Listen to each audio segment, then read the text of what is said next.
నువ్వు నిజంగా ప్రేమించావు, నువ్వు నిజంగా ఆ మనిషిని అర్థం చేసుకొని ఆ మనిషే ప్రపంచం అనుకున్నావు. ఇప్పుడు నువ్వు నీ నుండి వచ్చేటువంటి స్పందనల వల్ల ఏమర్థమవుతుందంటే నువ్వు నిజమైన ప్రేమికుడివి. కానీ నీలాంటి నిజమైన ప్రేమికుడిని వదిలేసి మాయ మాటలు చెప్పేవాడిని, మాయ కథలు చేసేవాడిని ఆమె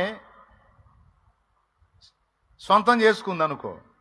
దరిద్రులెవరు? దరిద్రులెవరు? ఈ ఒక్క లాజిక్ నువ్వు అర్థం చేసుకోగలిగితే నువ్వు త్వరగా రికవర్ అయ్యి శబాష్గా ఉంటావు అనమాట, నంబర్ 1గా ఉంటావు అనమాట. దరిద్రులెవరు?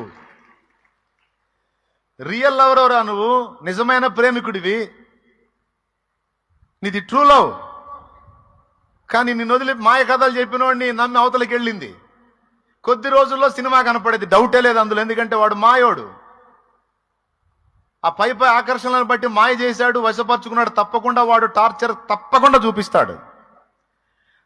బ్రతుకంతా నీలాంటి నీతిమంతుణ్ణి, నీలాంటి నిజమైన ప్రేమికుణ్ణి కోల్పోయినందుకు ఆ పనికి మాలింది ఏడవాలి. అది శాపగ్రస్తురాలు, అది దరిద్రురాలు, అది భ్రష్టురాలు.